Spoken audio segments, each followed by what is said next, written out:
Hello every one, ഇന്ന് നമ്മൾ ഒരു പുട്ടിൻ്റെ റെസിപ്പിയാണ്. പുട്ടിൻ്റെ റെസിപ്പി എന്ന് പറയുമ്പോൾ നമ്മുടെ ഡയബറ്റീസ് പേഷ്യൻസ് ആയിട്ടുള്ള മാതാപിതാക്കൾക്കും ഗ്രാൻഡ് പേരൻസിനും ഒക്കെ ആയിട്ട് ഒരു സ്പെഷ്യൽ പുട്ട് റെസിപ്പിയാണ് ഇന്ന് നമ്മൾ ചെയ്യുന്നത്. സാധാരണ നമ്മൾ ഷുഗർ പേഷ്യൻസ് ഒക്കെ ഉണ്ടെങ്കിൽ ഓട്സ് അല്ലെങ്കിൽ നുറുക്ക് ഗോതമ്പ് ഇതിൻ്റെയൊക്കെ ബ്രേക്ക്ഫാസ്റ്റ് ആണല്ലോ നമ്മൾ സാധാരണ ഉണ്ടാക്കാറുള്ളത്. എന്നാൽ അവരുടെ ഡൈനിങ് ടേബിൾ ഒന്ന് കളർഫുൾ ആക്കുന്നതിന് വേണ്ടി നമ്മളിവിടെ പഞ്ഞപ്പുല്ലിൻ്റെ പൊടിയും അതുപോലെ തന്നെ ചോളത്തിൻ്റെ പൊടിയും വെച്ച് നമ്മളൊരു കളർഫുൾ പുട്ടാണ് ഉണ്ടാക്കുന്നത്. കഴിക്കാൻ വളരെ ഉത്തമമാണ്, അതുപോലെ വളരെ പോഷക സമ്പുഷ്ടമാണ്. എങ്ങനെ ഉള്ള ആരോഗ്യസ്ഥിതിയുള്ളവർക്കും കഴിക്കാൻ പറ്റുന്ന വളരെ നല്ല ഒരു പുട്ടിൻ്റെ റെസിപ്പിയാണ് നമ്മളിന്ന് ചെയ്യാനായിട്ട് പോകുന്നത്. Welcome back to the channel. Hope you all fine by the grace of God. നമ്മൾ ഇവിടെ 1/2 കപ്പ് ചോളത്തിൻ്റെ പൊടിയും 1/2 കപ്പ് പഞ്ഞപ്പുല്ലിൻ്റെ പൊടിയുമാണ് എടുത്തിരിക്കുന്നത്. രണ്ടും കൂടെ ചേർന്ന് 1 കപ്പാണ്. പിന്നെ 1 കപ്പ് തേങ്ങ ചിരകിയത് എടുത്തിട്ടുണ്ട്. ഈ ഇത്രയും പൊടി കൊണ്ട് നമുക്ക് 2 കുറ്റി പുട്ടാണ് ഉണ്ടാക്കാനായിട്ട് സാധിക്കുന്നത്. നമുക്ക് ഈ പൊടികളൊക്കെ ഒന്ന് നനയ്ക്കാം. അതിനുവേണ്ടി ഓരോ നുള്ള ഉപ്പ് ഇട്ട് കൊടുക്കുക. ഉപ്പ് കുറച്ച് പോലും കൂടുതൽ ഇടരുത്, വളരെ കുറച്ച് ഉപ്പ് മാത്രം ഉപയോഗിക്കുക. അതിലേക്ക് നമ്മൾ കുറച്ച് വെള്ളം ചേർത്ത് ഓരോ സ്പൂൺ വെള്ളം ചേർത്ത് കൊടുത്ത് ഒന്ന് നനച്ച് വയ്ക്കാം. വെള്ളം കൂടിപ്പോയിരിക്കാൻ വളരെ ശ്രദ്ധിക്കണം.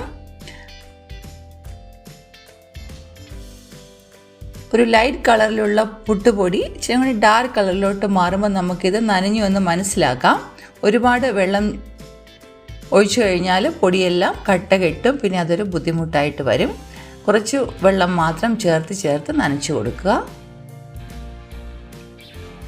ഇപ്പം നമ്മുടെ 2 പുട്ടുപൊടിയും നനച്ചു കഴിഞ്ഞിട്ടുണ്ട്. ഇനി ഈ പുട്ട് കുറച്ചും കൂടെ സോഫ്റ്റ് ആകാനായിട്ട് നമുക്കൊരു ടിപ്പും ഒരു ട്രിക്കും കൂടെ പറയാം. അതായത് നമ്മുടെ ഈ പുട്ടുപൊടി നമുക്ക് മിക്സിക്കകത്ത് ഒന്നും കൂടെ ഒന്ന് അടിച്ചെടുക്കാം. അപ്പം നമുക്ക് നല്ല സോഫ്റ്റ് പുട്ട് കിട്ടും. പഞ്ഞപ്പുല്ലിൻ്റെ പുട്ട് നമ്മൾ നേരത്തെ ചെയ്തിരുന്നു. അപ്പം നമ്മളിതുപോലെ തന്നെ മിക്സിക്കകത്ത് ഒന്ന് അടിച്ചുണ്ടാക്കിയോണ്ട് നല്ല സോഫ്റ്റ് പുട്ടായിരുന്നു. മിക്സിക്കകത്തൊക്കെ ഒന്ന് കറക്കി ചെയ്യുമ്പോഴത്തേക്കിനാണ് നമുക്ക് പുട്ട് സോഫ്റ്റായിട്ട് കിട്ടുന്നത്. നമ്മൾ ചോളപ്പൊടി നനച്ചത് ഈ ഒരു മിക്സിയിൽ ഇട്ടിട്ടുണ്ട്. ഇനി ഒരു ടിപ്പും കൂടിയുണ്ട്. കുറച്ചും കൂടെ നമുക്ക് വിട്ട് കിട്ടാനായിട്ട് 1 സ്പൂൺ ഡ്രൈ പൗഡറും കൂടെ ഇതിൻ്റെ കൂടെ ഇട്ട് കൊടുക്കുക. എന്നിട്ട് ഒന്ന് അടിച്ചെടുക്കുക. നമുക്ക് പൊടിയായിട്ട് നമുക്ക് നനച്ച് കിട്ടും. ഇതുപോലെ തന്നെ നമുക്ക് പഞ്ഞപ്പുല്ലിൻ്റെ പൊടിയും ചെയ്തെടുക്കാം.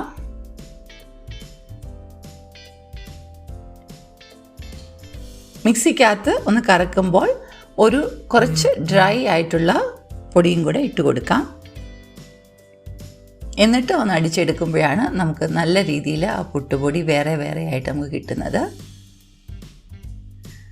അപ്പം പൊടികൾ 2 റെഡി ആയിട്ടുണ്ട്. ഇനി നമുക്ക് പുട്ടുകുറ്റിയിലേക്ക് നിറയ്ക്കാം.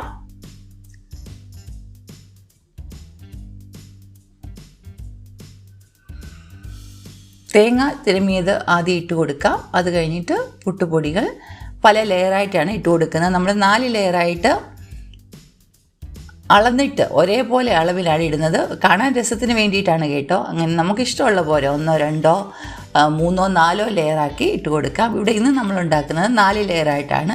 2 ലെയർ ചോളത്തിൻ്റെ പൊടിയും 2 ലെയർ പഞ്ഞപ്പുല്ലിൻ്റെ പൊടിയും ഒരേപോലെ കിട്ടാനായിട്ട് ഒന്ന് അളന്നാണ് ചേർക്കുന്നത് കേട്ടോ.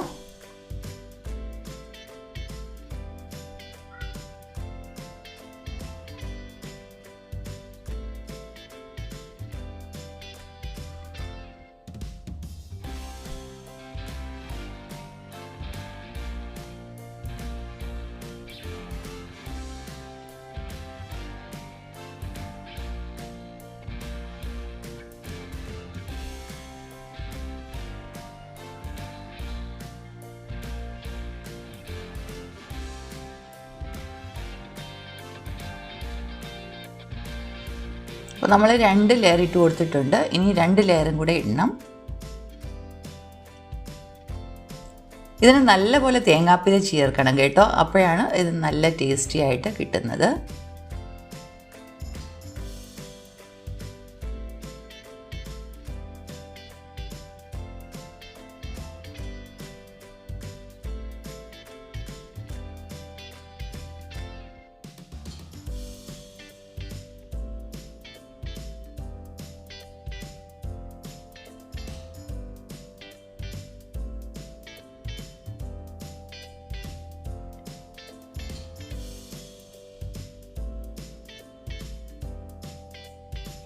മഞ്ഞയും കറുപ്പും ഇടകലർന്ന നിറത്തിൽ നമുക്ക് ഈ പുട്ട് കിട്ടുന്നതുകൊണ്ട് പിള്ളേർ ഇതിനൊരു പേരിട്ടിട്ടുണ്ട്, ടൈഗർ പുട്ട്. കൊച്ചു പിള്ളേരെ അതൊക്കെ പറഞ്ഞ് നമുക്ക് കഴിപ്പിക്കാനായിട്ട് പറ്റും. പുട്ടുകുറ്റിക്കകത്ത് വെള്ളം വെച്ച് തിളച്ച് കഴിഞ്ഞിട്ട് വേണം നമുക്ക് അതിലേക്ക് കുറ്റി ഇറക്കി വെക്കാനായിട്ട്. കുറ്റി ഇറക്കി വെച്ച് കഴിഞ്ഞിട്ട് 5 to 10 minutes അതൊന്ന് സ്റ്റീം ചെയ്ത് കഴിഞ്ഞാൽ നമ്മുടെ പുട്ട് റെഡിയാവുന്നതാണ്.